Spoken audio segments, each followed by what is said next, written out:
കൃഷിദർശൻ തത്സമയ ഫോണിൻ പരിപാടിയിലേക്ക് ഏവർക്കും സ്വാഗതം.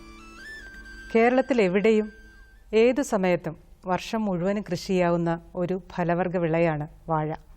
എന്നാൽ ഈ കൃഷി ചെയ്യുമ്പോൾ പലവിധ കീടരോഗബാധകൾ ഉണ്ടെന്ന് കർഷകർ പരാതിപ്പെടാറുണ്ട്. ഈ കീടങ്ങളെയൊക്കെ എങ്ങനെ നിയന്ത്രിക്കാം, എങ്ങനെ പ്രതിരോധിക്കാം എന്നൊരു ചർച്ചയാണ് ഇന്നത്തെ കൃഷിദർശനിൽ ഉൾപ്പെടുത്തിയിരിക്കുന്നത്. ഇതിൽ പ്രേക്ഷകർക്കും പങ്കെടുക്കാം. ഈ ടി വിയിൽ എഴുതി കാണിക്കുന്ന നമ്പറിൽ നിങ്ങൾക്ക് ഫോൺ ചെയ്ത് ഈ ചർച്ചയിൽ നിങ്ങൾക്കും പങ്കെടുക്കാം. ഇന്ന് നമ്മുടെ അതിഥിയായി എത്തിയിരിക്കുന്നത് കേരള കാർഷിക സർവകലാശാലയുടെ വെള്ളായണി കാർഷിക കോളേജിലെ അസിസ്റ്റന്റ് പ്രൊഫസറായി കീടശാസ്ത്ര വിഭാഗത്തിൽ അസിസ്റ്റന്റ് പ്രൊഫസറായി സേവനമനുഷ്ഠിക്കുന്ന ഡോക്ടർ റെജി റാണി അവർകളാണ്. മാഡം, ഈ ചർച്ചയിലേക്ക് സ്വാഗതം. നമുക്കറിയാം, ഈ കേരളത്തിൽ ഉടനീളം കൃഷി ചെയ്യുന്ന ഒരു പ്രധാനപ്പെട്ട ഫലവർഗ വിളയാണ് വാഴ. പക്ഷേ കർഷകരെപ്പോഴും ഇതിനൊരുപാട് കീടങ്ങളുണ്ട് എന്ന് പരാതിപ്പെടാറുണ്ട്. അപ്പോൾ ഏതൊക്കെയാണ് ഈ കീടങ്ങൾ എന്നൊന്ന് പരിചയപ്പെടുത്താമോ? തീർച്ചയായും. വാഴകൃഷിയിൽ പ്രധാന ശത്രു എന്ന് പറയുന്നത് വാഴയുടെ പിണ്ടിയെ ആക്രമിക്കുന്ന പുഴുവാണ്. അതായത് തടതുരപ്പൻ പുഴുവെന്നും വാഴപ്പിണ്ടി ചെല്ലിയെന്നും കർഷകർ പറയാറുണ്ട്. പിന്നെ രണ്ടാമതായി ഇതിൻ്റെ കൂടുതലായും നമ്മൾ നേരിട്ട് വരുന്ന പ്രശ്നം എന്ന് പറയുന്നത് മാണവണ്ട്. മാണവണ്ടിൻ്റെ ഉപദ്രവവും അത്ര വ്യാപകമല്ലെങ്കിലും ചില പ്രദേശങ്ങളിൽ അത് രൂക്ഷമായി കാണാറുണ്ട്. അത് കഴിഞ്ഞാൽ പിന്നെ നമുക്ക് ഏറ്റവും പ്രധാനപ്പെട്ടതെന്ന് പറയാൻ പറ്റുന്നത് വാഴയെ ആക്രമിക്കുന്ന മുഞ്ഞയാണ്. മുഞ്ഞയുടെ ആക്രമണം കൊണ്ട് നമുക്ക് എവർക്കും അറിയാവുന്നതുപോലെ തന്നെ മണ്ടയടപ്പ് രോഗം പരത്തുക എന്നതാണ് മുഞ്ഞയുടെ ഒരു ഏറ്റവും രൂക്ഷമായ ആക്രമണം എന്ന് പറയുന്നത്. ഇതുകൂടാതെ പലതരം ഇലതീനി പുഴുക്കളുണ്ട്. നമ്മൾ കഴിഞ്ഞ വർഷവും അതിന് മുൻപത്തെ വർഷവും കണ്ടിരുന്നത് പോലെ വാഴയിൽ ഇലചുരുട്ടിപ്പുഴു, ഇതൊക്കെയാണ് പ്രധാനമായും നമ്മൾ വാഴയിൽ കണ്ടുവരുന്ന കീടങ്ങൾ. മാഡം, ഇതിനകത്ത് നമ്മൾ കർഷകർ വന്ന് നമ്മളോട് പരാതി പറയുമ്പോഴേ ഈ രോഗവും കീടവും തിരിച്ചറിയാതെ എൻ്റെ വാഴയ്ക്കൊരു അസുഖമുണ്ട് എന്നുള്ള രീതിയിൽ പറയാം. അപ്പോൾ ആ കീടത്തിൻ്റെ ആക്രമണം നമുക്ക് എങ്ങനെ തിരിച്ചറിയാൻ കഴിയും? കീടം ഞാൻ ഈ പറഞ്ഞതുപോലെ 3-4 ഇനമാണ് വാഴയിൽ പ്രധാനമായും കാണുന്നത്.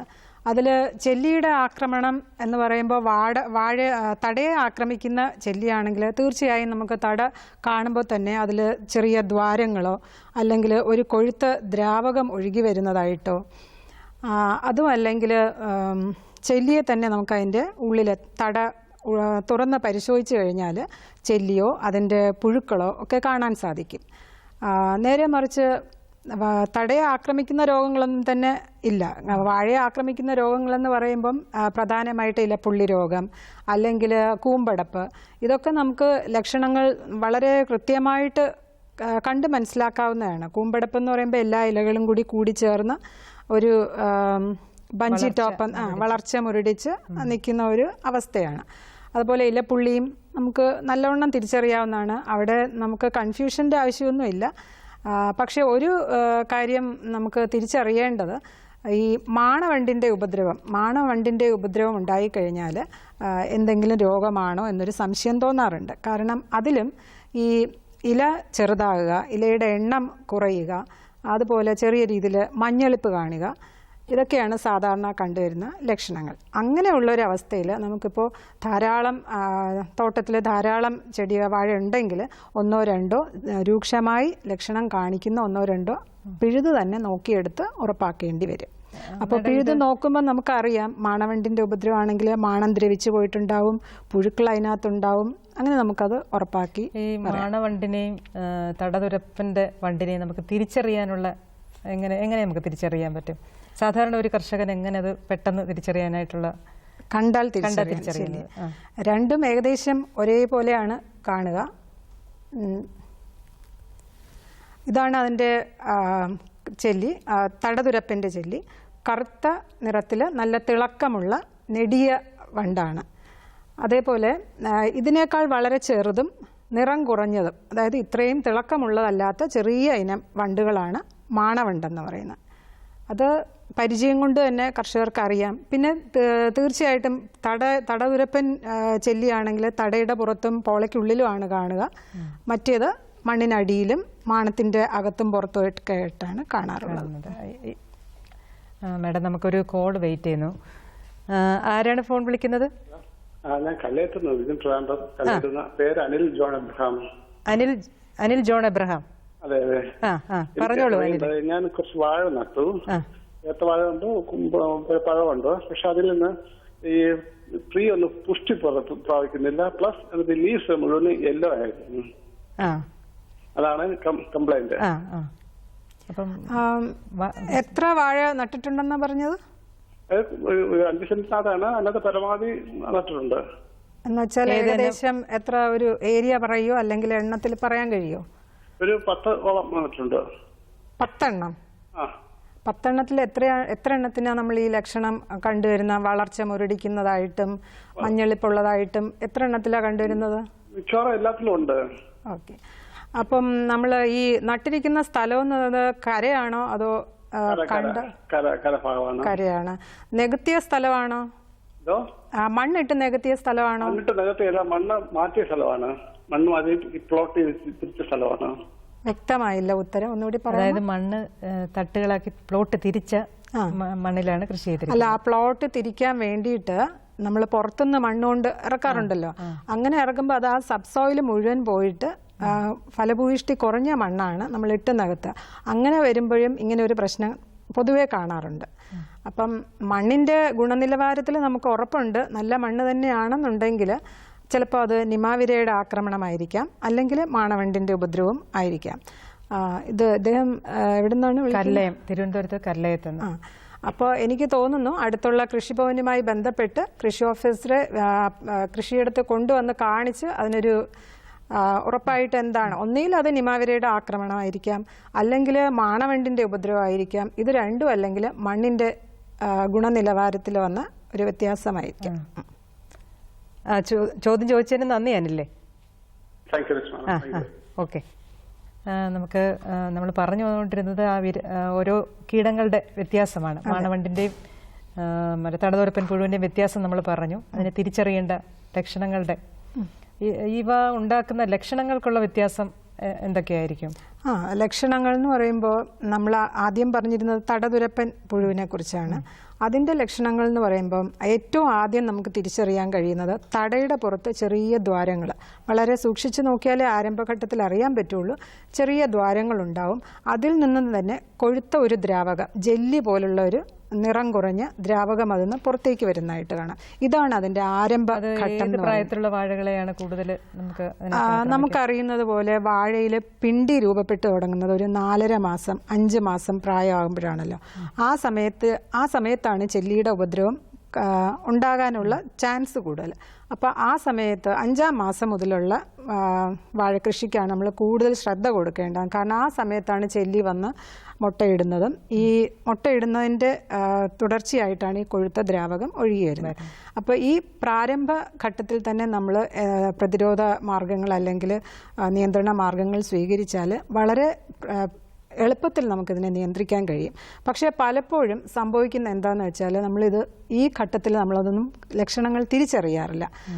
പലപ്പോഴും കൊല ഉണ്ടായി കഴിയുമ്പം കൊല ചെറുതായെന്നോ അല്ലെങ്കിൽ കൊല ഒടിഞ്ഞു വീഴുകയോ തട തന്നെ ഒടിഞ്ഞു വീഴുകയോ ചെയ്യുമ്പോഴാണ് നമ്മുടെ ശ്രദ്ധയിൽ ഇത് പെടുന്നത്. ആ ഒരു ഘട്ടത്തിൽ നമുക്ക് ഇതിൻ്റെ ആക്രമണം ചെറുത്തു നിൽക്കാൻ പറ്റാതെയാകുന്നു. അല്ല, നമ്മൾ വാഴ ഈ 5-ാം മാസമൊക്കെ എന്ന് പറഞ്ഞാൽ നല്ല ആരോഗ്യത്തിൽ വളരുന്ന ഒരു പ്രായമാണ്. അപ്പോൾ ആ സമയത്ത് ഉണങ്ങിക്കരിഞ്ഞിരിക്കുന്ന ഇലകളുടെ ഇടയിൽ നിന്ന് ഈ ഒരു കാര്യം തിരിച്ചറിയാൻ നമുക്ക് പറ്റുമോ? തീർച്ചയായിട്ടും. അതിനാണ് നമ്മൾ വളരെ പ്രാധാന്യം കൊടുക്കേണ്ട എന്താന്ന് വെച്ചാൽ വാഴയുടെ പഴയ ഇലകൾ, അല്ലെങ്കിൽ മൂപ്പെത്തിയ പഴുത്തു തുടങ്ങിയ ഇലകൾ, അല്ലെങ്കിൽ ഉണങ്ങി തൂങ്ങിക്കിടക്കുന്ന ഇലകൾ, രോഗം ബാധിച്ച ഇലകൾ, ഇതൊക്കെ മുറിച്ച് മാറ്റി തട വൃത്തിയായിട്ട്, എന്ന് വെച്ചാൽ ഈ പുഴുവിൻ്റെ ആക്രമണം ഉണ്ടായാൽ അതിൻ്റെ ചെറിയ ദ്വാരങ്ങളോ അല്ലെങ്കിൽ കൊഴുത്ത ദ്രാവകമോ വരുന്നത് നമ്മുടെ ശ്രദ്ധയിൽ എത്രയും വേഗം നമ്മുടെ ശ്രദ്ധയിൽപ്പെടണം. അതിനു വേണ്ടിയിട്ട് ഇലകൾ മുറിച്ച് മാറ്റി കൃഷി ചെയ്യുന്നതാണ് ഉത്തമം. നമുക്കറിയാം മുൻപ് ഒരു കോളുണ്ട്. ആരാ വിളിക്കുന്നത്? പറഞ്ഞോളൂ. ഫോൺ ചെയ്ത് പേര് പറഞ്ഞോളൂ. മേഡം, ഞാൻ തിരുവല്ല എന്നാ വിളിക്കുന്നത്. എവിടുന്ന? തിരുവല്ല. തിരുവല്ലയിൽ നിന്ന്. പേര്? സുജീഷ് ബാബു. സുധീർ ബാബു. സുജീഷ് ബാബു. പറഞ്ഞോളൂ, ചോദ്യം ചോദിച്ചോളൂ. ഞാൻ കുറച്ച് വാഴ നട്ടിരുന്നു. ഒരു 30 മുകളിൽ പോവാന് 30 മുറി ഏക്കറാണ്. അപ്പൊ ഇത് ഇടവിട്ട് ഒരു 3 അടി 4 അടി ഗ്യാപ്പിലാണ് നട്ടിരിക്കുന്നത്. അപ്പൊ ഇതിനകത്ത് ഏത്തവാഴ കൊലച്ചു വന്ന് 2 മാസമായി. അപ്പൊ അതിന്റെ എല്ലാം പിണ്ടി ഒഴിഞ്ഞു പോകാൻ പിണ്ടി ഒഴിഞ്ഞു പോകുന്നു. കുലച്ചു തുടങ്ങിയ വാഴ, ഏത്തവാഴ, പുഴുക്കൊലി കുലച്ചു തുടങ്ങിയ വാഴകളാണോ ഒടിഞ്ഞു വീഴുന്നെന്ന് പറഞ്ഞ? ഒടിഞ്ഞു വീഴുന്നത് തന്നെ കൊലച്ചു തുടങ്ങി. അത് ഇപ്പോ താങ്കൾ ഈ പ്രോഗ്രാം കണ്ടുകൊണ്ടിരുന്നത് കാരണം മനസ്സിലായിട്ടുണ്ടാവും അത് പിണ്ടി പുഴുവിന്റെ ആക്രമണമാണ്. ഇവിടെ പ്രശ്നം എന്താന്ന് വെച്ചാൽ ഈ ആക്രമണം തിരിച്ചറിഞ്ഞത് വളരെ വൈകിപ്പോയി എന്നുള്ളതാണ്. ഒടിഞ്ഞ് വീണ വാഴയെ നമുക്ക് യാതൊരു രീതിയിലും രക്ഷപ്പെടുത്താൻ കഴിയില്ല. പക്ഷേ ഈ ആക്രമണം ഇനി ഉണ്ടാകാതിരിക്കാനും അടുത്തുള്ള വാഴകളിൽ ഇത് പകരാതിരിക്കാനും അടുത്ത കൃഷിയെ ബാധിക്കാതിരിക്കാനും ചില മാർഗങ്ങൾ നമുക്ക് സ്വീകരിക്കാൻ കഴിയും. ഒന്നാമതായിട്ട് ഇപ്പോൾ ആക്രമണം ഉണ്ടായി ഒടിഞ്ഞു വീണ വാഴ നമുക്ക് തീർച്ചയായിട്ടും അത് വെട്ടി മുറിച്ച് വെയിലത്തിട്ട് ഉണക്കുന്ന രീതിയിലോ അല്ലെങ്കിൽ കമ്പോസ്റ്റ് ആക്കുകയോ ചെയ്യേണ്ടതാണ്. കാര്യം ഇത് ഉപേക്ഷിക്കപ്പെട്ടാൽ ഇതിൽ ഈ ചെല്ലി പെറ്റ് പെരുകുകയും അടുത്ത കൃഷിയെയും അല്ലെങ്കിൽ തൊട്ടടുത്തുള്ള വാഴകളെയും ആക്രമിക്കുകയും ചെയ്യും. അതുകൊണ്ട് പൂർണ്ണമായിട്ടും നശിച്ചുപോയ വാഴകൾ ഉടൻ തന്നെ തോട്ടത്തിൽ നിന്ന് നീക്കം ചെയ്യുക. ബാക്കിയുള്ള വാഴകൾക്ക് ഇപ്പോൾ കേട്ടെടുത്തോളം ഇത് വളരെ രൂക്ഷമായ ഒരു ഘട്ടമാണ്.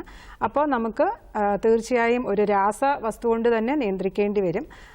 അതിന് ഉപയോഗിക്കാൻ പറ്റുന്ന കീടനാശിനിയുടെ പേര് പറയാം, എഴുതിയെടുത്തോളുക. ഹലോ ഹലോ ഹലോ ആ ക്ലോർപൈറിഫോസ് എന്ന് പറയുന്ന ഒരു കീടനാശിനിയുണ്ട്.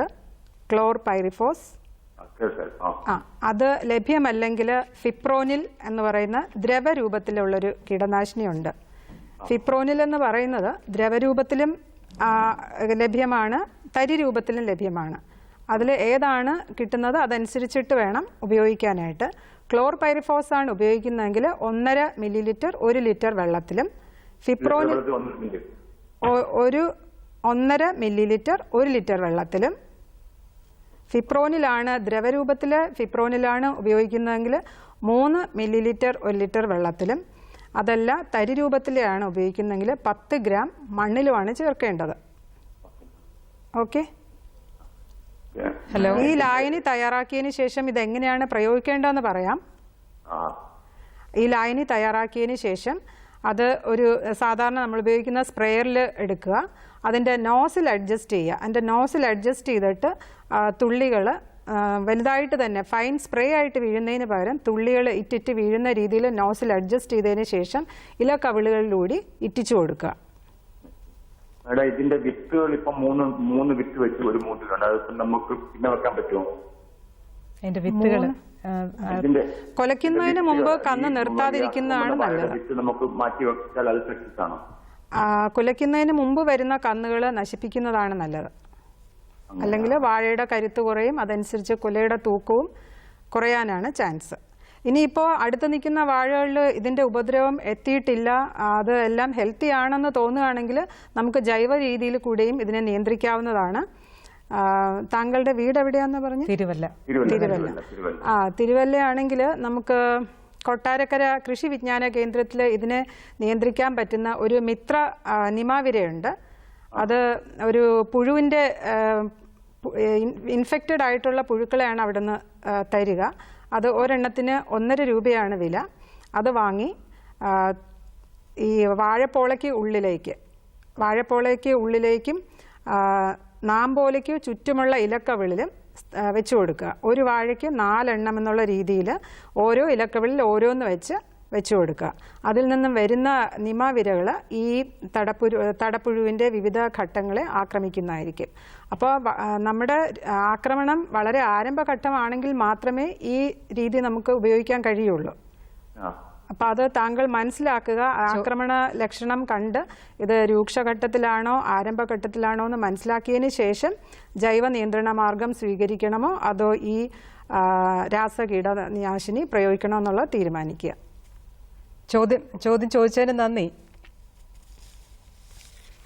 നമുക്ക് വീണ്ടും ചർച്ച തുടരാം. അപ്പം മാഡം ഇപ്പോൾ പറഞ്ഞ പോലെ ജൈവ രീതിയിൽ ഉള്ള കാര്യങ്ങൾ നമുക്ക് ഈ വരുന്നതിന് മുമ്പ് തന്നെ പ്രയോഗിക്കാനായിട്ട് പറ്റുമോ?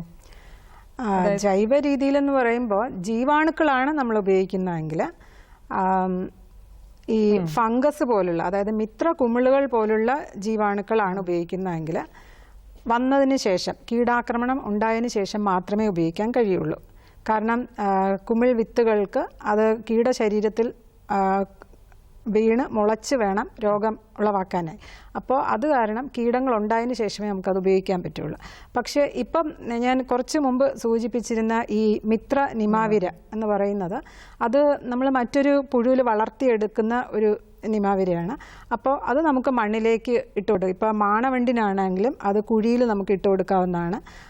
കുഴിയിൽ കുറച്ച് ആഴത്തിൽ, ഒരു 10 സെന്റിമീറ്റർ ആഴത്തിൽ. നട്ടതിന് ശേഷമാണോ? നടുന്ന സമയത്തും ഉപയോഗിക്കണം, 2 മാസം കഴിഞ്ഞും ഉപയോഗിക്കണം, അതുപോലെ 5 മാസം കഴിഞ്ഞും മുമ്പ് തന്നെ ഇടാം. അതെ, നമ്മൾ വാഴക്കുഴി എടുത്ത്, തൈക്കുഴി എടുത്താണല്ലോ ഈ കന്ന് വെക്കുക. അതിന് ചുറ്റും 4 വശത്തും ഓരോ 10 സെന്റിമീറ്റർ ആഴത്തിൽ ഓരോ ചെറിയ കുഴികളെടുത്ത് അതിനകത്തേക്ക് ഈ ഇൻഫെക്റ്റഡ് ആയിട്ടുള്ള, അതായത് നിമാവിര അടങ്ങിയ പുഴുക്കളെ അതിനകത്തേക്ക് വെച്ച് മണ്ണിട്ട് മൂടുക. അപ്പോൾ ഇത് പ്രതിരോധമായി നമുക്ക് ഉപയോഗിക്കാം. അപ്പോൾ ഈ ഒരു മാർഗമാണ് നമ്മൾ അവലംബിക്കുന്നതെങ്കിൽ ജലാംശം അല്ലെങ്കിൽ മണ്ണിലെ ഈർപ്പം ഉറപ്പുവരുത്തണം. എന്നാൽ മാത്രമേ ഈ നിമാവിരകൾക്ക് അവിടെ വസിക്കുകയും ഈ മാണവണ്ടിൻ്റെ ആക്രമണം ഉണ്ടാകുന്ന സമയം അതിനെ ആക്രമിച്ച് നശിപ്പിക്കാൻ കഴിയും. എല്ലാ ദിവസവും നമുക്ക് വെള്ളം ഒഴിക്കേണ്ടി വരും. എല്ലാ ദിവസവും അല്ലെങ്കിലും മണ്ണിലെ ചെറിയ ഈർപ്പം ഉണ്ടാവണം, തീരെ ഡ്രൈ ആയി പോകാൻ പാടില്ല. പക്ഷേ നമ്മൾ ഈ ഉപയോഗിക്കുന്ന ബിവേറിയ എന്ന് പറയുന്ന മിത്രകുമിളോ അല്ലെങ്കിൽ മെറ്റാറൈസിയം എന്ന് പറയുന്ന മിത്രകുമിളോ ഒക്കെ ഉപയോഗിക്കുകയാണെങ്കിൽ അത് ആക്രമണം കണ്ടതിന് ശേഷം മാത്രമേ ഉപയോഗിക്കാവുള്ളൂ. പ്രതിരോധ എന്നുള്ള രീതിയിൽ അല്ലെങ്കിൽ മുൻകരുതൽ എന്നുള്ള രീതിയിൽ നമുക്കത് ഉപയോഗിക്കാൻ പറ്റില്ല. അതേസമയം ഈ നിമാവിരകൾ ആണെങ്കിൽ നമുക്ക് വരാതിരിക്കാനും ഉപയോഗിക്കാവുന്ന. ഒരു കോളുണ്ട്. ഹലോ, ആരാ വിളിക്കുന്നത്? ഹലോ മാഡം, ഈ മഴയില്ലേ ഞാലിപ്പൂവിനം, അതൊരു ആരാ വിളിക്കുന്നത്? പേരൊന്ന് പറയോ? ഹലോ, പേര് പറയും. പേര് സാനു, ചേർത്തല. എവിടുന്നാ വിളിക്കുന്നത്? എങ്ങനെ? എവിടെ നിന്നാണ് വിളിക്കുന്നത്? സ്ഥലം കേൾക്കാൻ വയ്യ. ചേർത്തലയിൽ സാനു വിളിക്കുന്നു. ചോദ്യം പറഞ്ഞോളൂ. ഇങ്ങനെ കൊലച്ച് പാകമാകുന്നതിന് മുമ്പ് ഒടിഞ്ഞു വീഴണം. കൊലച്ച് പാകമാവുന്നതിന് മുമ്പ് തന്നെ ഒടിഞ്ഞു വീഴുന്നു. അതും ഇപ്പോ സാനു ഇല്ലേ? സാനു കേട്ടിരുന്നത് പോലെ നമ്മളിപ്പോൾ ഇതുവരെയും വിവരിച്ചുകൊണ്ടിരുന്നത് വാഴയുടെ തടപ്പുഴു അല്ലെങ്കിൽ പിണ്ടിപ്പുഴുവിനെ കുറിച്ചാണ്. അതിൻ്റെ ആക്രമണം മൂലമായിരിക്കാം ഇത് ഒടിഞ്ഞു വീഴുന്നത്. അതല്ല, വലിയ ആരോഗ്യം കുറഞ്ഞ വാഴകളും നല്ല കാറ്റത്തും വാഴ ഒടിഞ്ഞു വീഴാറുണ്ട്. ഇതൊന്നും അല്ലെങ്കിൽ തടതുരപ്പൻ പുഴുവിൻ്റെ ആക്രമണം കൊണ്ടാണിത് മറിഞ്ഞു വീഴുന്നത്. ഇതിനെ നിയന്ത്രിക്കുന്നതിനെ കുറിച്ചുള്ള മാർഗങ്ങൾ നമ്മൾ ഇതുവരെയും ചർച്ച ചെയ്തിരുന്നു. അത് സാനു സശ്രദ്ധം കേട്ടിട്ടുണ്ടെന്നും കുറിച്ചെടുത്തിട്ടുണ്ടെന്നും വിചാരിക്കുന്നു. അല്ല, വേറൊരു ഇത് കൂടെ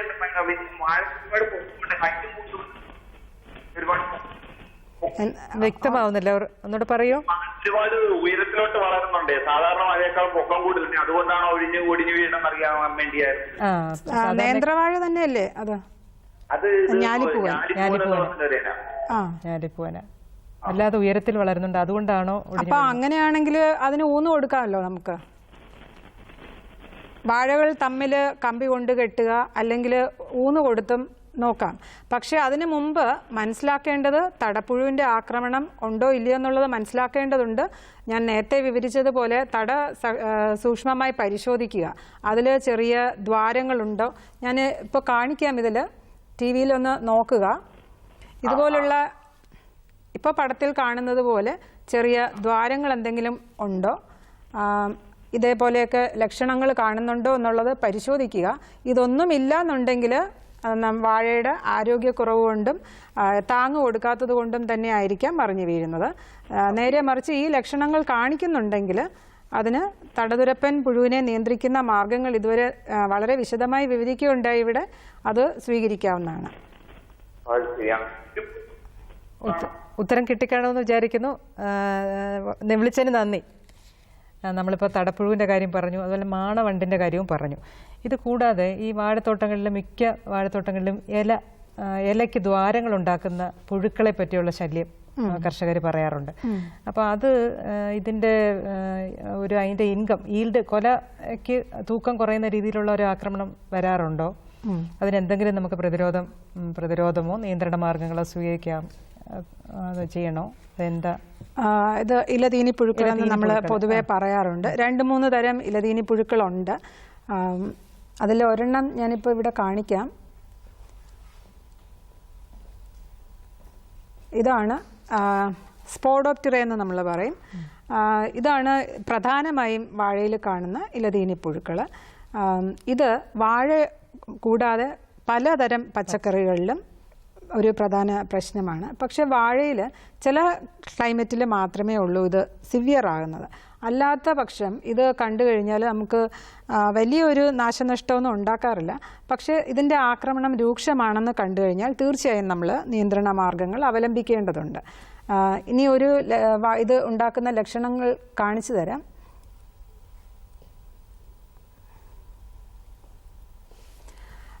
ആരംഭത്തിൽ ഈ പുഴുവിൻ്റെ വളരെ ചെറിയ വളർച്ചാഘട്ടത്തിൽ ഇല കരിഞ്ഞതുപോലെ ആയിരിക്കും പ്രത്യക്ഷപ്പെടുക.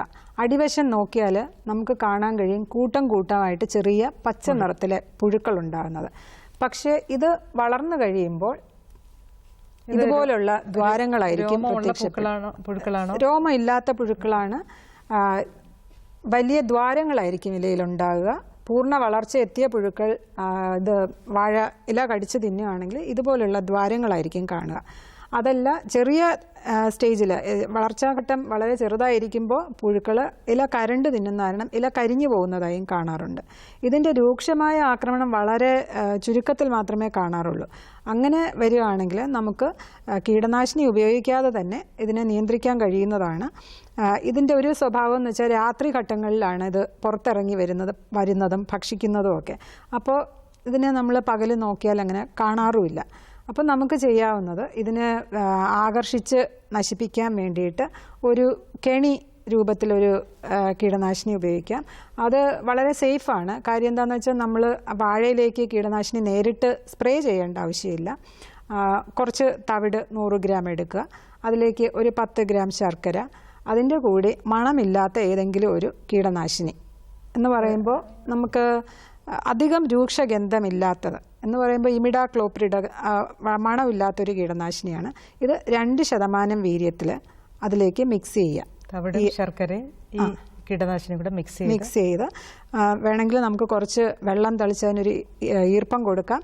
എന്നിട്ട് ചെറിയ ഉരുളകൾ പോലെ ആക്കി ചിരട്ടയിലോ അല്ലെങ്കിൽ ഏതെങ്കിലും പാഴായിട്ടുള്ള കുപ്പിയുടെ അടപ്പിലോ മറ്റുമൊക്കെ ആക്കി വാഴത്തോട്ടത്തിൽ വാഴയുടെ തടത്തിന് ചുറ്റും വെച്ച് കൊടുക്കാവുന്നതാണ്. രാത്രി കാലങ്ങളിൽ ഈ തവിടിൻ്റെയും ശർക്കരയുടെയൊക്കെ മണത്തിൻ്റെ ആകർഷണത്താൽ അടുത്തേക്ക് വരുന്ന പുഴുക്കൾ നമ്മൾ വിഷം ചേർത്തിട്ടുള്ളത് കാരണം തിന്ന് നശിക്കാറുണ്ട്. നമുക്കൊരു കോളുണ്ട്. ആരാണ് വിളിക്കുന്നത്? ആരാണ് വിളിക്കുന്നത്? പേര് പറയോ? പേര് രമേശൻ, ഇടുക്കി. ഇടുക്കിയിൽ നിന്ന് രമേശൻ, പറഞ്ഞു. നമ്മള് ഇവിടെ ഞാൻ 10-200 ഏത്തവാഴ വിത്ത് വെച്ചു. തമിഴ്നാട്ടിൽ നിന്നാണ് നമുക്കിവിടെ വിത്ത് കിട്ടുന്നത്. പലപ്പോഴും നമ്മൾ ഈ വിത്ത് വയ്ക്കുമ്പോൾ നമ്മൾ ഈ ജൈവ രീതിയിലാണ് ഇവിടെ കൃഷി ചെയ്യുന്നത്. അപ്പോൾ നമുക്ക് ഈ വിത്ത് വച്ചതിന് ശേഷം കീടങ്ങൾ അനുദിനം ബാധിക്കുന്നുണ്ട്. അപ്പോൾ നമ്മൾ ഈ വിത്ത് കുഴിയിലേക്ക് വയ്ക്കുമ്പോൾ എന്ത് ജൈവ കീടനാശിനിയാണ് പ്രയോഗിക്കേണ്ടത്? നല്ലൊരു ചോദ്യമാണ്. കാരണം ഇതിൽ ചോദ്യത്തിൽ തന്നെ ഒരു ഉത്തരവ് അടങ്ങിയിട്ടുണ്ട്. നമ്മൾ വാഴക്കന്നുകൾ വാങ്ങുക അല്ലെങ്കിൽ നടിയിൽ വസ്തു വാങ്ങുന്നത് വിശ്വാസമുള്ള സ്ഥലത്തുനിന്ന് വാങ്ങുക. അത് എവിടെ നിന്ന് വാങ്ങിയാലും അത് കീടത്തിന്റെ ആക്രമണം ഇല്ലാത്ത ഒരു കന്നാണെന്നുള്ള കാര്യമാണ് ആദ്യമായിട്ടും ഉറപ്പാക്കേണ്ടത്. അങ്ങനെ വളരെ വളരെ രോഗവിമുക്തമായ അല്ലെങ്കിൽ കീടാക്രമണം ഇല്ലാത്ത ഒരു കന്ന് കിട്ടിക്കഴിഞ്ഞാൽ തന്നെ നമ്മുടെ കീടനിയന്ത്രണത്തിന്റെ പകുതി ജോലിയും ആയിക്കഴിഞ്ഞു.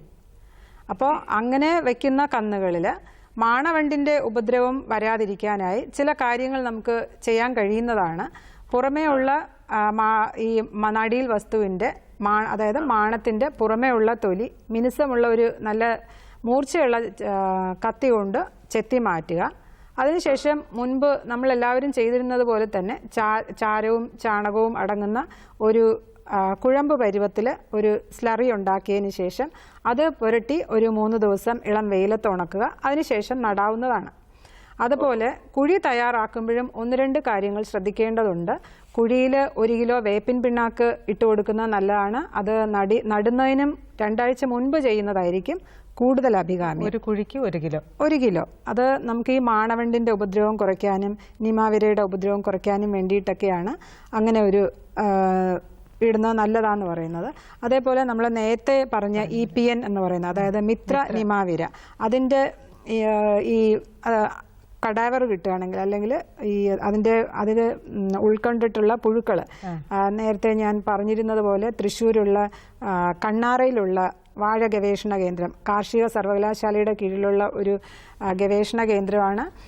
വാഴ കൃഷിയെക്കുറിച്ചുള്ള ഗവേഷണ കേന്ദ്രങ്ങൾ നടത്തുന്ന ഒരു കേന്ദ്രമാണ്.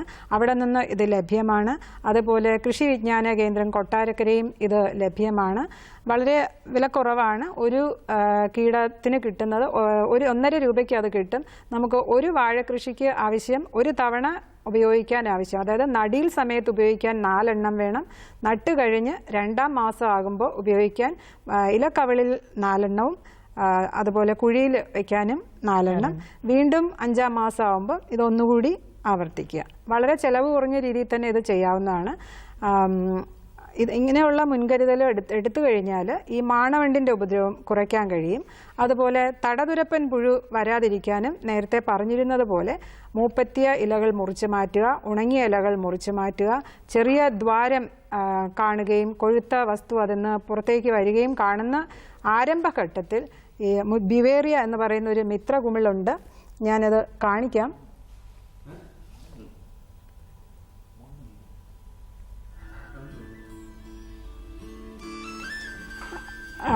ബിവേറിയാണ് അത് മിത്രകുമിൾ. നമ്മുടെ കാർഷിക സർവകലാശാലയുടെയും കൃഷി വകുപ്പിൻ്റെയും വിവിധ ജൈവ നിയന്ത്രണ ലാബുകളിൽ ലഭ്യമാണ്. ഇത് ഒരു കുഴമ്പ് പരുവത്തിലാക്കി ഈ ദ്വാരത്തിലൂടെ, അതായത് ബോർ ഹോൾസ് എന്ന് പറയും, ഈ ചെല്ലി മുട്ടയിടുന്ന ആ ദ്വാരത്തിലൂടെ കടത്തി വയ്ക്കാവുന്നതാണ്. ഇത് വളരെ ആരംഭഘട്ടത്തിൽ മാത്രമേ നമുക്ക് ഉപയോഗിക്കാൻ കഴിയുള്ളൂ. ഇതൊക്കെ ചെയ്ത് നമുക്ക് രോഗം വരാതിരിക്കാൻ കൂടുതൽ ശ്രദ്ധിക്കാൻ കഴിയുന്നതാണ്. ചോദ്യം ചോദിച്ചതിന് നന്ദി. നമുക്ക് വീണ്ടും ചർച്ചയിലേക്ക് വരാം. നമ്മൾ നേരത്തെ പറഞ്ഞ് ഈ ബിവേറിയ ബാസിയാന, അതുപോലെ തന്നെ മിത്രകുമിള്, ഈ മിത്ര നിമാവിരയൊക്കെ കർഷകർക്ക് നേരിട്ട് പോയി വാങ്ങിക്കണോ, അതോ അവർ അയച്ചു കൊടുക്കാനുള്ള എന്തെങ്കിലും സംവിധാനമുണ്ടോ? ഇപ്പം നമ്മളൊരു കത്ത് അയക്കുകയോ അതിൻ്റെ തുക നമ്മൾ മണി ഓർഡറായിട്ട് കൊടുക്കുകയോ ചെയ്യുകയാണെങ്കിൽ അത് അയച്ചു കൊടുക്കാനുള്ള സംവിധാനങ്ങളുണ്ടോ? അതിനുള്ള സൗകര്യങ്ങൾ കുറവാണ്. കാര്യം എന്താണെന്ന് വെച്ചാൽ നമുക്കറിയാം, ഇത് ഒരു നമ്മൾ ലാബിൽ വളർത്തിയെടുക്കുന്ന ഒരു ഗലേറിയ, അതായത് മെഴുകു പുഴു എന്ന് പറയും, തേനീച്ച കൂട്ടിലും മറ്റും കീടമായി കാണുന്ന ഗലേറിയ എന്ന അല്ലെങ്കിൽ മെഴുകു പുഴു എന്ന് പറയുന്ന സാധനം നമ്മൾ ലാബിൽ കൃത്രിമമായി വളർത്തിയെടുത്തതിന് ശേഷം അതിലേക്ക് ഈ മിത്ര നിമാവിരയെ വളർത്തിയെടുക്കുക. അപ്പോൾ ഒരു പുഴുവിനകത്ത് 1000-ൽ കൂടുതൽ നിമാവിരകൾ ഉണ്ടാവും. ഇപ്പോൾ ചിത്രത്തിൽ കാണുന്നത് പോലെ ഒരു പുഴുവിനുള്ളിൽ നമുക്ക് കാണാം 1000-ലധികം നിമാവിരകൾ ഉണ്ടാവും. അപ്പോൾ ഇത്രയും ജീവനുള്ള ഒരു വസ്തുവിന് നമ്മൾ പോസ്റ്റ് വഴി അയക്കുക എന്ന് പറഞ്ഞാൽ അത് കേടുകൂടാതെ അവിടെ എത്തുന്ന കാര്യം പ്രായോഗികമല്ല. അപ്പോൾ അത് ചെന്ന് വാങ്ങിക്കുക തന്നെ വേണം. അതായത് കർഷകർക്ക് നമ്മളിപ്പോൾ റെക്കമെൻഡ് ചെയ്ത് കൊടുത്താലും അവർക്കിത് എളുപ്പത്തിൽ ലഭ്യമാക്കാനുള്ള ഒരു, അതിന് നമുക്ക് ചെയ്യാൻ പറ്റുന്നത് കൂടുതൽ സ്ഥലങ്ങളിൽ ഇത് ഉൽപ്പാദിപ്പിച്ച് കൊടുക്കാനുള്ള നടപടികൾ സ്വീകരിക്കാൻ പറ്റും. നമ്മളിത് വാങ്ങിച്ചുകൊണ്ട് പോകുമ്പം അത് സുരക്ഷിതമായിട്ട് നമുക്ക് എത്തത്തക്ക രീതിയിൽ ഇതിനെന്തെങ്കിലും പ്രിക്കോഷൻ എടുക്കണോ? അങ്ങനെയൊന്നുമില്ല. ഇത് നമ്മൾ അപ്ലൈ ചെയ്യുന്ന സമയത്ത്, മണ്ണിലേക്ക് ഉപയോഗിക്കുന്ന സമയത്ത് മണ്ണിലെ ഈർപ്പം ഉറപ്പാക്കുക. പിന്നെ അധികം നാൾ ഉപയോഗിക്കാതെ കയ്യിൽ വെച്ചേക്കാതിരിക്കുക. അതുപോലെ വാഴയിലാണെങ്കിൽ നമുക്കറിയാം അതിനകത്ത് ഈർപ്പം ഉണ്ടാവും. അപ്പോൾ ഇലക്കവളിൽ വയ്ക്കുന്ന സമയത്തൊക്കെ അത്രയേ ഉള്ളൂ. അല്ലാതെ വലിയ മുൻകരുതലുകളൊന്നും. നേരത്തെ പറഞ്ഞു വന്നത് ഇല തീനി പുഴുക്കളെ പറ്റിയാണ് നമ്മൾ പറഞ്ഞു വന്നത്. അപ്പോൾ സ്പോഡോപ്റ്ററെ പറ്റി പറഞ്ഞു. അപ്പോൾ അതിന് വേണ്ടുന്ന ഒരു ജൈവ മാർഗം, കെണി ഒരുക്കുന്ന കാര്യം പറഞ്ഞു. ഒരു തോട്ടത്തിൽ എത്ര കെണികൾ നമ്മൾ വയ്ക്കേണ്ടി വരും? അത് ഞാനീ പറഞ്ഞതുപോലെ 100 ഗ്രാം തവിടിൽ ഉണ്ടാക്കുന്ന കാര്യമല്ലേ പറഞ്ഞ. അപ്പോൾ ഒരു വാഴയുടെ ചോട്ടിൽ നമുക്ക് കൂടിപ്പോയാൽ ഒരു 20 ഗ്രാമിന്റെ ആവശ്യമേ ഉള്ളൂ. എത്ര വാഴയുണ്ട് അതനുസരിച്ച് നമ്മൾ ഈ മിശ്രിതം തയ്യാറാക്കുക. എല്ലാ വാഴയുടെ ചോട്ടിലും വെക്കണം. എല്ലാ വാഴയുടെ ചോട്ടിലും വെക്കുന്നതാണ് നല്ലത്. കാരണം ഓരോ വാഴയുടെയും ചോട്ടിലായിരിക്കും, ഇത് മണ്ണിനടിയിലാണ് വസിക്കുക. അല്ലെങ്കിൽ ചോട്ടിലുള്ള ഈ ചപ്പ് ചവറുകൾക്കടിയിലൊക്കെ ആയിരിക്കും ഇതിന്റെ പുഴു പകൽ അവിടെ ഒളിച്ചിരിക്കുകയും രാത്രി പുറത്തേക്ക് വന്നാണിത് ഇല കടിച്ച് തിന്നുന്നത്. അപ്പോൾ അങ്ങനെ ഉപയോഗിക്കുന്നതായിരിക്കും നല്ലത്. പിന്നെ വളരെ ആരംഭഘട്ടത്തിലാണെങ്കിൽ പുഴുക്കൾക്ക് ഈ രാത്രി ഇറങ്ങുന്ന സ്വഭാവമല്ല, പകല് തന്നെ അത് പുറത്തിരുന്ന് ഇലയ്ക്കടിയിലിരുന്നാണ് ഭക്ഷിക്കുക.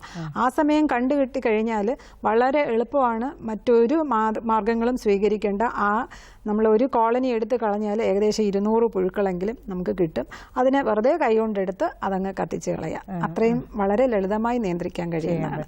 പക്ഷേ ഇത് രൂക്ഷമാകുന്നത് ഈ ഘട്ടത്തിൽ നമ്മൾ കാണാതെ പോകുന്ന അവസ്ഥയിലാണ്. അല്ല, ഇത് ഇപ്പോൾ ഒരുപാട് ആക്രമണം ഉള്ള ഒരു തോട്ടത്തിൽ അത് കൈകാര്യം ചെയ്യുന്ന വ്യക്തിക്ക് എന്തെങ്കിലും അലർജിയോ അങ്ങനെയുള്ള എന്തെങ്കിലും ഉണ്ടാക്കാൻ? ഞാനൊരു കാര്യം, പ്രധാനപ്പെട്ട കാര്യം പറയാൻ വിട്ടുപോയത്, ഇത്തരത്തിലുള്ള കെണികൾ, ഈ കെണിയെന്നല്ല, നമ്മൾ ഏത് കീടത്തിനെതിരെ ഒരു കെണി ഉപയോഗിക്കുമ്പോൾ, വിഷപദാർത്ഥം ചേർത്തൊരു കെണി ഉപയോഗിക്കുമ്പോൾ അത് സന്ധ്യ കഴിഞ്ഞ് വയ്ക്കാനും അതിരാവിലെ തന്നെ മാറ്റാനും പ്രത്യേകം ശ്രദ്ധിക്കേണ്ടതാണ്. കാര്യം മറ്റ് ജന്തുക്കൾ, കോഴി, പൂച്ച, പട്ടി, ഇവയൊന്നും ഭക്ഷിക്കാതെ നോക്കേണ്ടതാണ്. പിന്നെ നമുക്കറിയാം ഏതൊരു കീടനാശിനി ഉപയോഗിക്കുമ്പം നമ്മൾ ഗ്ലവ്സ് ഉപയോഗിക്കണം എന്നുള്ളത്. നേരിട്ട് കീടനാശിനി കൈകൊണ്ട് കുഴയ്ക്കാതെ ഒരു ഗ്ലവ്സ് ഉപയോഗിക്കേണ്ട കാര്യം. അല്ലാതെ അലർജിയോ അങ്ങനെയൊന്നും ഉണ്ടാവാൻ സാധ്യത. പുഴുക്കൾ കൊണ്ടല്ല അലർജി. ഈ നിമാവിരയുടെ കാര്യം, നിമാവിരയല്ല, മറ്റേ ആ ഇലതീനി പുഴുക്കൾ ഒരുപാട് വന്ന് തോട്ടത്തിലിങ്ങനെ അത് ഈ സ്പോഡോപ്റ്ററ എന്ന് പറഞ്ഞാൽ അത് രോമങ്ങളുള്ള പുഴുവല്ല. അപ്പൊ അതിന് അലർജി ഒന്നും ഇതുവരെയും ആരും പറഞ്ഞിട്ടില്ല. അങ്ങനെ അലർജി ഉണ്ടാകാറില്ല. മാഡം, നമുക്കൊരു കോളുണ്ട്. ആരാണ് വിളിക്കുന്നത്? ഹലോ. ഹലോ, പേര്? എന്റെ പേര് ഭാഗ്യനാഥ്. ഭാഗ്യനാഥ്, എവിടെ നിന്നാ വിളിക്കുന്നത്? ഗ്രാമപഞ്ചായത്തിൽ നിന്ന് വിളിക്കുന്നതാണ്. നാളികേര വികസന സമിതിയുടെ സെക്രട്ടറിയാണ്. എന്റെ ചോദ്യം ഇതാണ്, ഞാനും ഒരു വാഴ കൃഷിക്കാരനാണ്. 10-300 വാഴ നേന്ത്രവാഴ വെക്കാറുണ്ട്. പക്ഷെ ഇപ്പൊ ഞാൻ ഇത് കണ്ടുകൊണ്ടിരിക്കുന്ന അതിനകത്ത് പറഞ്ഞു, നല്ല വിത്ത് വേണം, നല്ല വാഴക്കന്ന് വാങ്ങണം എന്ന് പറഞ്ഞു. ഈ പ്രദേശങ്ങളിൽ കേരളത്തിലധികം വരുന്നത് തമിഴ്നാട്ടിൽ നിന്നാണ്. നമ്മൾ ലോറിക്കാർ കൊണ്ടുവന്നുള്ള നമ്മൾ ഓർഡർ അനുസരിച്ച് ലോറിക്കാർ കൊണ്ടുവരുന്നത് നമുക്ക് എങ്ങനെ അറിയാത് ഇത് നല്ലതാണോ ചീത്തയാണെന്ന്? പലപ്പോഴും അബദ്ധങ്ങൾ പറ്റിയിട്ടുണ്ട് എനിക്ക്. ഇത് എങ്ങനെയാണ് അത് മനസ്സിലാക്കുന്നത്? നല്ല വാഴക്കന്നാണോ ചീത്ത വാഴക്കന്നാണോ? നല്ല കന്നാണോ ഈ കന്ന് അറിയാം? അതിനുള്ള ഉത്തരം പറയാം. നല്ല കന്ന് നമ്മൾ സൂചിക്കന്ന് തിരഞ്ഞെടുക്കുകയാണെങ്കിൽ, അതായത് തോട്ടത്തിൽ നിന്ന് കർഷക സുഹൃത്തുക്കളുടെ നിന്ന് തന്നെ, അല്ലെങ്കിൽ നമ്മുടെ ബന്ധുക്കളുടെയോ സുഹൃത്തുക്കളുടെയോ കയ്യിൽ നിന്ന് ആണ് നമ്മൾ കന്നുകൾ എടുക്കുന്നതെങ്കിൽ സൂചിക്കന്നെന്ന് പറയും. അതായത് നേരിയ സൂചി പോലെയുള്ള വളർന്നു വരുന്ന കന്നുകളാണ് നല്ല കരുത്തുള്ള കന്നുകളെന്ന് പറയുന്നത്. അതുപോലെ മാണവണ്ടിന്റെ ഉപദ്രവം ഇല്ലാത്ത കന്നുകൾ വേണം തിരഞ്ഞെടുക്കാൻ. അത് മാണം പരിശോധിക്കുമ്പോൾ തന്നെ നമുക്ക് മനസ്സിലാവും. കരിച്ച കുത്തെന്നാണ് സാധാരണ അതിനെ പറയുന്നത്. കറുത്ത പാടുകൾ, ഈ വണ്ട് കാർന്ന് തിന്നതിൻ്റെ ചെറിയ കറുത്ത പാടുകൾ കാണും. അത് രൂക്ഷമായി, അല്ലെങ്കിൽ ഈ പാടുകൾ എണ്ണത്തിൽ കൂടുതലുണ്ടെങ്കിൽ ആ കന്ന് ഉപയോഗിക്കാതിരിക്കുക. അല്ലെങ്കിൽ വളരെ കുറച്ച് പാടുകളേ ഉള്ളൂ, നേരിയ ആക്രമണമേ ഉള്ളൂ എങ്കിൽ നേരത്തെ പറഞ്ഞതുപോലെ പുറന്തോല് ചെത്തി മാറ്റി ചാരു. ഒരു കാര്യം കൂടി ഞാൻ ചോദിക്കണോ? ഈ പാടത്തെ കന്നെന്ന് പറഞ്ഞതുകൊണ്ട് പാടത്ത് വെക്കുന്ന കന്നുകളുണ്ട്, കരയിൽ വെക്കുന്ന കന്നുകളുണ്ട്. പാടത്ത് വയ്ക്കുന്ന കന്നുകൾ കരയിൽ വെച്ചാൽ ശരിയാവില്ല എന്ന് പറയുന്നു. അതെന്താ പറയുന്നത്? പാടത്ത് വെക്കുന്ന കന്നുകള് കരയിൽ വെക്കരുതെന്ന് പറയുന്നുണ്ട്. അത് എന്തുകൊണ്ടാണെന്ന് അങ്ങനെ ഞാൻ ഇതുവരെയും കേട്ടിട്ടില്ല അങ്ങനെ ഒരു വേർതിരിവുള്ളതായിട്ട്. പൊതുവേ നമ്മൾ കണ്ടത്തിൽ വെക്കുമ്പോൾ, അതായത് വെറ്റ്ലാൻഡിൽ നിലം നികത്തിയ സ്ഥലത്ത് വയ്ക്കുമ്പോൾ വാഴയുടെ ആരോഗ്യം കുറയുന്നതായിട്ട് കണ്ടിട്ടുണ്ട്. അതുപോലെ വെള്ളക്കെട്ടുള്ള സ്ഥലം, വയൽ കൃഷി അല്ലെങ്കിൽ നെൽകൃഷി ഉണ്ടായിരുന്ന സ്ഥലത്ത് കുറച്ച് നാൾ നെല്ല് ചെയ്യാതെ വാഴ ചെയ്യുമ്പോഴും വെള്ളക്കെട്ടിന്റെ കാരണം കൊണ്ട് പല കുമിൾ രോഗങ്ങളും വരുന്നതായിട്ട് കാണാറുണ്ട്. അത് പിന്നെ നിയന്ത്രിക്കാൻ പറ്റാത്തതുപോലെ കുമിൾ രോഗങ്ങൾ, ബാക്ടീരിയൽ വാട്ടം, ഇതൊക്കെയാണ് സാധാരണയായിട്ട് വയലുകളിൽ കൃഷി ചെയ്യുമ്പോൾ കാണുന്ന പ്രയാസം ഉണ്ടാകുന്ന കാര്യങ്ങൾ. ചോദ്യം ചോദിച്ചതിന് നന്ദി ഭാഗ്യനാഥൻ. നമുക്ക് ചർച്ച തുടരുന്നത്, നേരത്തെ നമ്മൾ പറഞ്ഞ ഇലതീനി പുഴുക്കൾ. അപ്പോൾ കഴിഞ്ഞ വർഷം വ്യാപകമായിട്ട് ഈ കർഷകർ പറഞ്ഞ ഒരു ആക്രമണമാണ് ഈ ഇല ചുരുട്ടിപ്പുഴു. ഇങ്ങനെ കുഴൽ പോലെ ഇല ചുരുട്ടി, ഈ ഇലയുടെ അറ്റത്ത് ഇങ്ങനെ ചുരുളിനകത്ത് ഇരിക്കുന്ന ഒരു വെളുത്ത പുഴുവിനെ പറ്റി പല പരാതികളും അല്ലെങ്കിൽ പല റിപ്പോർട്ട്സും വന്നിട്ടുണ്ടായിരുന്നു. അപ്പോൾ അതെന്താണെന്നൊന്ന് വിശദീകരിക്കാമോ? അതിനെന്ത് പ്രതിരോധം നമുക്ക് എടുക്കാൻ പറ്റും? നമുക്കത് പുതിയ പുഴുവാണ് അല്ലെങ്കിൽ പുതിയ കീടം എന്നാണെങ്കിലും മുൻപേ ഇത് പ്രകൃതിയിൽ ഉണ്ടായിരുന്ന ഒരു വസ്തു തന്നെയാണ്. അതൊരു പ്രത്യേക കാലാവസ്ഥയുടെ ഒരു പ്രത്യേകത കാരണം ആ സമയം അതൊന്ന് പുറപ്പെടുകയാണ് ഉണ്ടായത്. ചിത്രത്തിൽ കാണുന്നത് പോലെ ഈ പുഴു വളരെ വിദഗ്ധമായിട്ടാണ് ചുരുളുണ്ടാക്കുന്നത്. അതായത് ബീഡി ചുരുട്ടുന്നത് പോലെ വളരെ സേഫായിട്ട് പല ലെയർ ചുരുട്ടിയാണ് അതിനകത്തേക്ക് ഇരിക്കുക. അപ്പോൾ കഴിഞ്ഞ വർഷവും അതിന് മുമ്പത്തെ വർഷവും ഇത് വ്യാപകമായി കാണുകയുണ്ടായി. എരിയോനോട്ട എന്നാണ് ഇതിൻ്റെ പേര്. ഇതിൻ്റെ ആക്രമണം ഇപ്പോൾ ശരിക്കും നമ്മൾ ഒബ്സർവ് ചെയ്താൽ അറിയാം, ഇപ്പോൾ ഇതൊരു പ്രശ്നമേ അല്ല. അതിനുള്ള കാരണം എന്ന് പറയുന്നത് പ്രകൃതി തന്നെയാണ്. നമുക്കറിയാം മിക്ക കീടങ്ങൾക്കും പ്രകൃതിയിൽ തന്നെ അവയെ വകവരുത്താൻ കഴിയുന്ന പരാതങ്ങളും മിത്രജീവികളും ഒക്കെ തന്നെയുണ്ട്. ഇവിടെ പറ്റിയെന്ന് വെച്ചാൽ ഇത് ചുരുളുകൾ ഇങ്ങനെ കോണുപോലെ ഇലയിൽ നിന്നും തൂങ്ങിക്കിടക്കുകയാണല്ലോ ചെയ്യുക. അപ്പോൾ ആ ഒരു അവസ്ഥയിൽ ഇലയുമായിട്ട് വലിയ ബന്ധമില്ലാതെയാണ് ഈ കൂട് തൂങ്ങിക്കിടക്കുക. നമ്മളൊരു കീടനാശിനി ഉപയോഗിച്ച് കഴിഞ്ഞാൽ അത് ആ ഭാഗത്തേക്ക് എത്തില്ല. അതുമല്ല, അന്തർവ്യാപന ശേഷിയുള്ള കീടനാശിനി ഉപയോഗിച്ചാൽ പോലും ഇത് ഈ ഇലയിൽ നിന്നും മുറിച്ചാണ് തൂങ്ങിക്കിടക്കുക. അത് കാരണം അതിലേക്ക് പ്രവേശിക്കാനുള്ള ചാൻസ് കുറവായിരുന്നു. അപ്പോൾ ശരിക്കും ഇത് ഒരു വ്യാപകമായി ഇപ്പോഴും കണ്ടിന്യൂ ചെയ്തിരുന്നെങ്കിൽ അതൊരു തീരാബാധയായിട്ട് നമുക്ക് നേരിടേണ്ടി വന്നേനെ. കാരണം അതിനൊക്കെ നമുക്കൊരു കീടനാശിനി ഉപയോഗിക്കാൻ പറ്റുന്നില്ല. അപ്പോൾ പ്രകൃതി തന്നെ അതിനെ കാത്തു എന്ന് വേണം പറയാൻ. ചില പ്രദേശങ്ങളിൽ നമ്മളിപ്പോൾ വടക്കോട്ടുള്ള ജില്ലകളിൽ നോക്കിയാൽ നമ്മൾ ആദ്യമൊക്കെ പരീക്ഷിച്ചിരുന്ന ഇത് തുറന്നിങ്ങനെ കാക്കയ്ക്ക് ഭക്ഷിക്കാനായി കൊടുത്ത് പരിചയപ്പെടുത്തി കഴിയുമ്പോൾ ഈ ചുരുള് കാണുമ്പോൾ കാക്ക തന്നെ അത് കൊത്തിയെടുക്കുന്ന ഒരു രീതി ഉണ്ടായിരുന്നു. പിന്നെ ഇതിൻ്റെ ഒരു ആക്രമണം രൂക്ഷമായ ഘട്ടങ്ങളിൽ പലതവണ നമ്മളിത് ലാബിലേക്ക് കൊണ്ടുവന്ന് ഇതിൻ്റെ ജീവിതചക്രം നോക്കാനും ഒക്കെ പരീക്ഷിച്ച് നോക്കുമ്പം കാണാൻ കഴിഞ്ഞത് അതിന് പ്രകൃതിയാൽ തന്നെ ധാരാളം രോഗങ്ങൾ അല്ലെങ്കിൽ പരാതങ്ങൾ ഇതൊക്കെ തന്നെ ഉണ്ടായിരുന്നു. അപ്പോൾ നാച്ചുറലി അല്ലെങ്കിൽ പ്രകൃതിയാൽ തന്നെ അതിനൊരു നിയന്ത്രണം ഉണ്ടായി എന്നാണ് നമ്മൾ കണക്കാക്കുന്നത്. അങ്ങനെയുള്ള പരാതങ്ങൾ നമുക്ക് പ്രകൃതിയിലേക്ക് റിലീസ് ചെയ്ത് കൊടുക്കാനുള്ള എന്തെങ്കിലും ചെയ്തു കഴിഞ്ഞാൽ ഇതിനെ നിയന്ത്രിക്കാനായിട്ട് പറ്റുമോ? ഇതിപ്പോൾ തീർച്ചയായും ഇതൊരു പ്രശ്നമായിട്ട് കണ്ടിന്യൂ ചെയ്തിരുന്നെങ്കിൽ നമ്മൾ അതിനെക്കുറിച്ചുള്ള ഗവേഷണങ്ങൾ നടത്തുകയും ചെയ്യേണ്ടിയിരുന്നതായിരുന്നു. പക്ഷെ അത് എനിക്ക് തോന്നുന്നില്ല അധികം നാള് നിൽക്കാതെ തന്നെ അത് ആ ഒരു പ്രശ്നം നമുക്ക് പരിഹരിക്കപ്പെട്ടു. ഇപ്പോൾ എനിക്ക് തോന്നുന്നു അതൊരു പ്രശ്നമായിട്ട് ആരും പറയാറില്ല, കാണുന്നുമില്ല അതിൽ. അപ്പോൾ ഇതല്ലാതെ ഇലതീനി പുഴുക്കൾ വേറെ ഏതുണ്ട്? ഈ സ്പോഡോപ്റ്ററ പറഞ്ഞു, അതുപോലെ തന്നെ എറിയോനോട്ട പറഞ്ഞു. സ്പോഡോപ്റ്ററയും എറിയോനോട്ട എന്ന് പറയുന്ന കൂടാതെ വളരെ അധികം വേറെയും പലതരം പുഴുക്കളുണ്ട്. ചൊറി വരുന്ന, അതായത് ഈ ഹെയറി കാറ്റർപില്ലർ എന്ന് പറഞ്ഞാൽ രോമങ്ങളുള്ള പുഴുക്കളുണ്ട്. അതൊക്കെ തന്നെയും വളരെ നിസ്സാരമായ ഉപദ്രവമേ അതിലുണ്ടാക്കാറുള്ളൂ. നമുക്ക് പ്രധാനമായും ഈ ഇലതീനി പുഴുക്കളിൽ ഏറ്റവും വലിയ പ്രശ്നമെന്ന് പറയാൻ കഴിയുന്നത് സ്പോഡോപ്റ്ററ മാത്രമേ ഉള്ളൂ. ആ ഇലതീനി പുഴുക്കളുടെ ആക്രമണം കൊണ്ട് ഈ കൊലയുടെ തൂക്കം കുറയോ? വളരെ രൂക്ഷമായ ഒരു ആക്രമണം ഉണ്ടായാൽ നമുക്കറിയാം അതിൻ്റെ ഇലയുടെ കൂടുതൽ ഏരിയ എല്ലാം പോകുന്ന രീതിയിൽ ആക്രമണം ഉണ്ടായാൽ അതിൻ്റെ ഫോട്ടോസിന്തറ്റിക് എഫിഷ്യൻസി കുറയുകയും അങ്ങനെ വളരെ ചെറിയ രീതിയിൽ നമുക്ക് ഈ ഈൽഡ് കുറയാനും സാധ്യതയുണ്ട്. പക്ഷെ ഇതേവരെ അങ്ങനെ ഒരു അവസരം ഉണ്ടായിട്ടില്ല, അത്രയും വലിയൊരു ആക്രമണം നമുക്ക് ഉണ്ടായിട്ടില്ല. അത് നമുക്ക് എന്ത് പ്രിക്കോഷൻസ് വരാതിരിക്കാനോ അല്ലെങ്കിൽ ചെറുതായിട്ട് വന്നു തുടങ്ങുമ്പോഴേ നമുക്ക് എന്തൊക്കെ ചെയ്യാൻ പറ്റും? അത് ഞാൻ നേരത്തെ പറഞ്ഞതുപോലെ വളരെ ആരംഭത്തിൽ കാണുകയാണെങ്കിൽ ഇത് കൂട്ടം കൂട്ടമായിട്ട് എന്നാണല്ലോ ഭക്ഷിക്കുക. അപ്പോൾ ആ കൂട്ടത്തോടെയുള്ള പുഴുക്കളെ എടുത്ത് നശിപ്പിച്ച് കളയുക. അത് വളരെ ആരംഭഘട്ടത്തിലേ ചെയ്യാൻ പറ്റും. അത് പുഴുവിൻ്റെ വളർച്ച ഘട്ടം ആരംഭിക്കുന്ന സമയം മാത്രമേ നമുക്കിത് ചെയ്യാൻ കഴിയുള്ളൂ. പക്ഷേ പുഴു വളർച്ച എത്തിക്കഴിഞ്ഞാൽ, പൂർണ്ണ വളർച്ച എത്തിക്കഴിഞ്ഞാൽ വളരെയധികം പ്രതിരോധ ശേഷിയുള്ള ഒരു ഇനമാണ്. കീടനാശിനി ഉപയോഗിക്കുമ്പോൾ പോലും അത് കറക്റ്റായിട്ടുള്ള കീടനാശിനി ചെന്നില്ല എന്നുണ്ടെങ്കിൽ അതിന് വീണ്ടും അതിൻ്റെ ആക്രമണം നമ്മൾ രൂക്ഷമായിക്കൊണ്ടിരിക്കുന്ന അവസ്ഥകൾ പലപ്പോഴും കാണാറുണ്ട്. അപ്പം ഏറ്റവും നല്ല മാർഗം എന്ന് പറയുന്നത് ആരംഭത്തിലെ കണ്ടെടുത്ത് കൈകൊണ്ട് തന്നെ പെറുക്കി അതിനെ ഇലയോടുകൂടി എടുത്ത് നശിപ്പിക്കുക എന്നുള്ളതാണ്.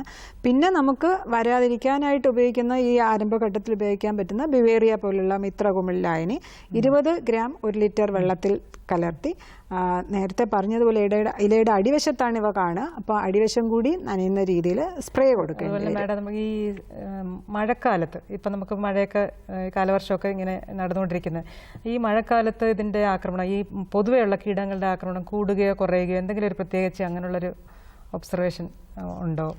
സാധാരണ എന്താണ് നമുക്ക് ഒരു ഉപദേശം കൊടുക്കേണ്ടത്? ആ ഒരു മഴക്കാലത്ത് കൂടുതലായിട്ടും കീടങ്ങളുടെ ആക്രമണം കൂടാറില്ല, പകരം കുമിൾ രോഗങ്ങളുടെ ആക്രമണം കൂടാറുണ്ട്. വെള്ളക്കെട്ട് കാരണം ബാക്ടീരിയൽ വിൽറ്റ് വരാറുണ്ട്. അങ്ങനെ വായുസഞ്ചാരം, മണലിലെ വായുസഞ്ചാരം കുറയുന്നതനുസരിച്ച് കുമിൾ രോഗങ്ങളും ബാക്ടീരിയൽ വാട്ടമൊക്കെയാണ് സാധാരണയായി കാണുന്നത്. കീടങ്ങൾ സാധാരണയായിട്ട് കൂടുതലായി കാണുന്നത് നീരൂറ്റി കുടിക്കുന്ന കീടങ്ങൾ, അതായത് മുഞ്ഞ നമുക്കറിയാം ഈ മണ്ടയടപ്പുണ്ടാക്കുന്ന ഒരു പരത്തുന്ന ഒരു കീടമാണ്.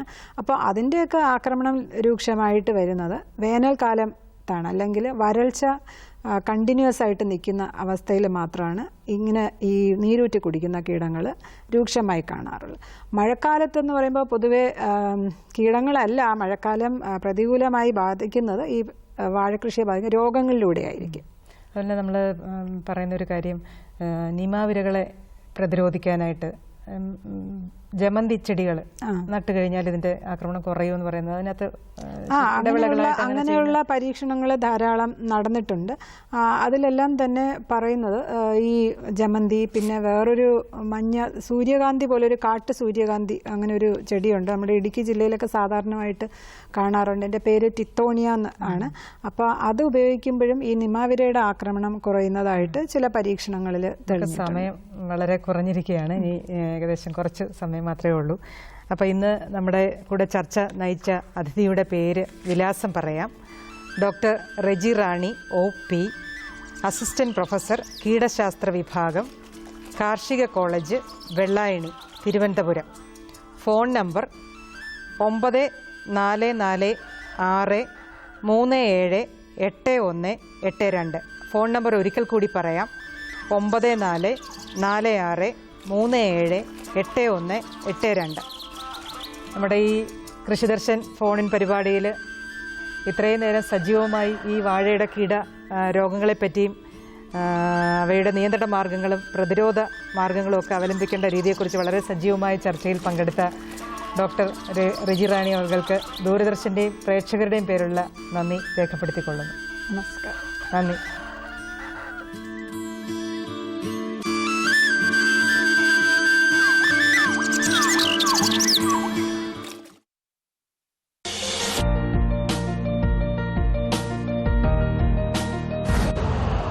यूरिया का स्वदेशी उत्पादन 17 लाख टन बढ़ाने के लिए 6 उर्वरक संयंत्रों का उद्धार किया जा रहा है।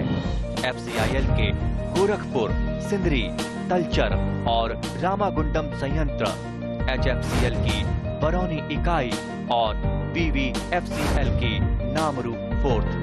सोने पर सुहागा ये है कि देश में अब बनेगा सिर्फ नीम लेपित यूरिया, क्योंकि इससे होगा किसानों का फायदा ही फायदा। अनाज का उत्पादन 10% तक बढ़ेगा, बढ़ेगी 10 से 15% नाइट्रोजन क्षमता।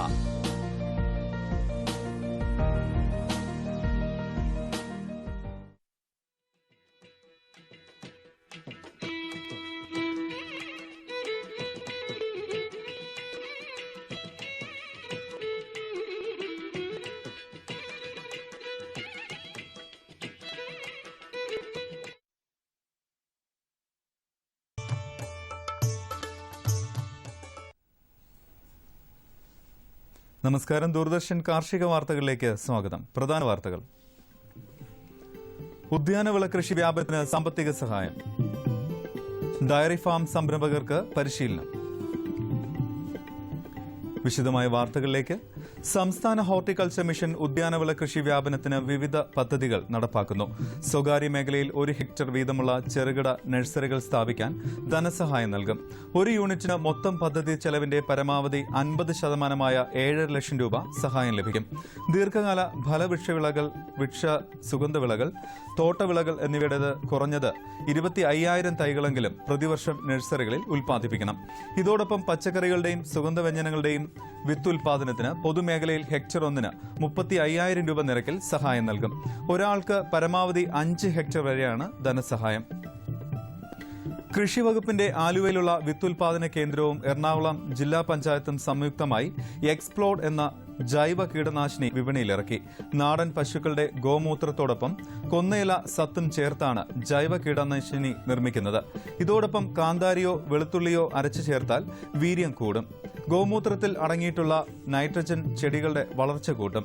എക്സ്പ്ലോഡിന് പുറമെ ചെടികളുടെ പുഷ്പിക്കലും വിളവും മെച്ചപ്പെടുത്തുന്ന അമിനോ ഫിഷ് പ്ലസ് എന്ന ജൈവ ഉത്തേജക മിശ്രിതവും ആലുവ വിത്തുൽപാദന കേന്ദ്രം വികസിപ്പിച്ചിട്ടുണ്ട്.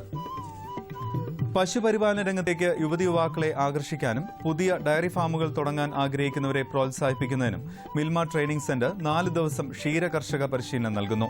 2016 ഓഗസ്റ്റ് 17 മുതൽ 20 വരെ തൃശൂർ രാമവർമ്മപുരം മിൽമ ട്രെയിനിംഗ് സെന്ററിലാണ് പരിശീലനം. താമസം, ഭക്ഷണം, ക്ലാസുകൾ, പഠന സാമഗ്രികൾ, ഫാം സന്ദർശനം എന്നിവ ഉൾപ്പെടെയാണ് പരിശീലന ഫീസ്. കൂടുതൽ വിവരങ്ങൾക്ക് ബന്ധപ്പെടാവുന്ന വിലാസം principal IC KCMMF Milma training centre, Ramavarmapuram, Thrissur.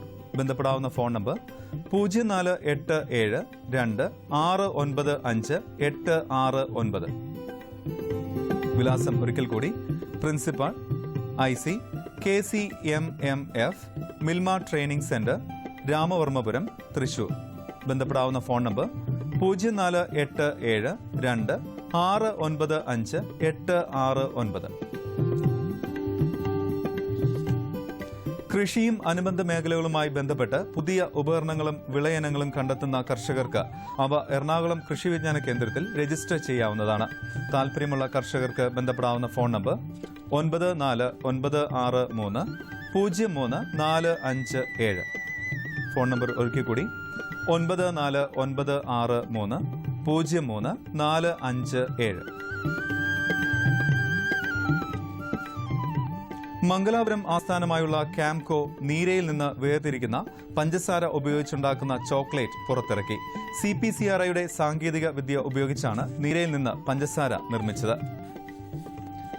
വാഴത്തടയുടെ juice വാണിജ്യാടിസ്ഥാനത്തിൽ ഉൽപ്പാദിപ്പിക്കാനുള്ള സാങ്കേതിക വിദ്യ മൈസൂരിലെ central food technology research institute സൗജന്യമായി കർഷകർക്ക് ലഭ്യമാക്കുന്നു. വാഴത്തട ജ്യൂസ് ഉണ്ടാക്കാനുള്ള യൂണിറ്റ് സ്ഥാപിക്കാനുള്ള സാങ്കേതിക സഹായവും ഇൻസ്റ്റിറ്റ്യൂട്ട് നൽകും. കിഡ്നി സ്റ്റോൺ ഉൾപ്പെടെ പല രോഗങ്ങളുടെയും അകറ്റാനുള്ള ശേഷി വാഴത്തട ജ്യൂസിനുണ്ട്. പല പഴങ്ങളുടെയും ജ്യൂസുമായി ചേർത്ത് രുചികരമാക്കിയാണ് CFTRIയുടെ വാഴത്തട ജ്യൂസ് ഉൽപ്പാദിപ്പിക്കുന്നത്. 3 മാസം വരെ ജ്യൂസ് കേടാകാതിരിക്കും. ഇനി കമ്പോള നിലവാരം.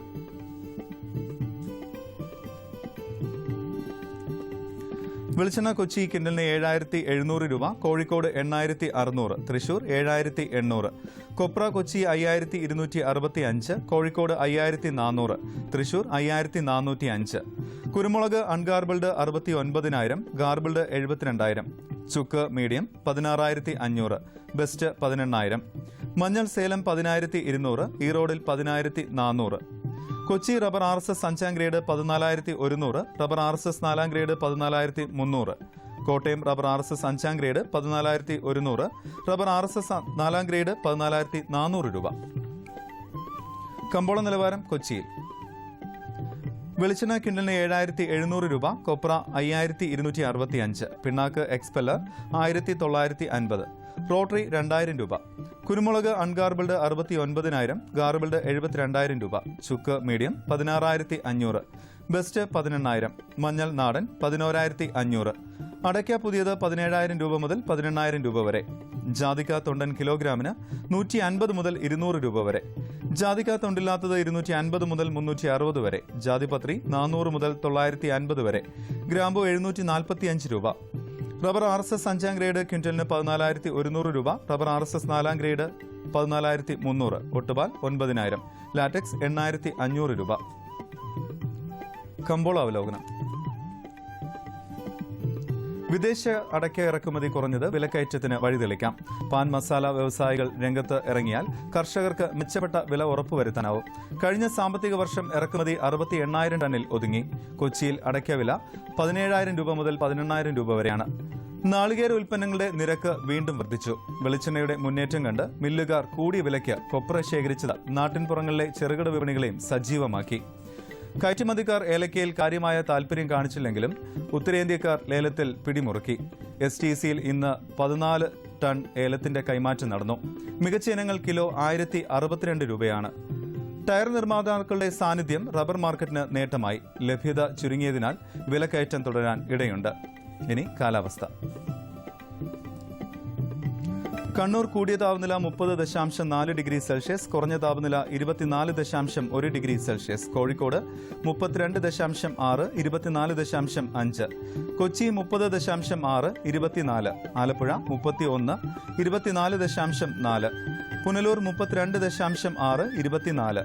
തിരുവനന്തപുരം കൂടിയ താപനില 31.9 ഡിഗ്രി സെൽഷ്യസ്, കുറഞ്ഞ താപനില 24.3 ഡിഗ്രി സെൽഷ്യസ്.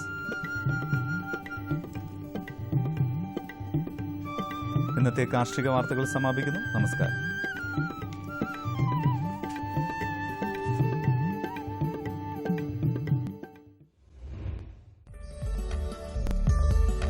പുതിയ ടെക്നിക്ക് എല്ലാവർക്കും ഇഷ്ടമാണ്. ഞാനും എന്റെ പാടം ഒരുക്കാനും വിത്തിറക്കാനും ഉഴാനും മണ്ണളക്കാനും മറ്റും ചെറിയ മെഷീനുകൾ ആവശ്യാനുസരണം വാങ്ങി. ഞാൻ എന്റെ പാടത്തെ മെഷീൻ പ്രയോഗിച്ചപ്പോൾ ജോലി പെട്ടെന്നായി, എളുപ്പവുമായി. കൃഷിക്ക് മെഷീൻ ഉപയോഗിച്ചപ്പോ എനിക്ക് നല്ല വിളവ് കിട്ടി, കൂടുതൽ ലാഭവും. ചെറിയ മെഷീൻ ഞങ്ങളുടെ സ്വന്തമാണ്, പക്ഷെ വലിയ മെഷീൻ ഞങ്ങൾ സംഘം ചേർന്ന് വാങ്ങി. കർഷക സഹോദരരെ, നിങ്ങളും ഉന്നത മെഷീനും ഉപകരണങ്ങളും വാങ്ങുന്നതിന് ധനസഹായം പ്രയോജനപ്പെടുത്തൂ, വരുമാനം ഉയർത്തൂ, സമൃദ്ധി കൈവരിക്കൂ. ശരിയായി.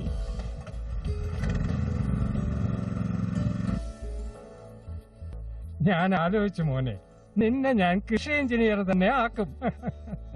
പുതിയ മെഷീനും പുതിയ ഉപകരണവും എത്തട്ടെ നിങ്ങളുടെ സമക്ഷം. അതിലൂടെ നേടൂ ഇനി സമൃദ്ധി, അളവറ്റ സന്തോഷം.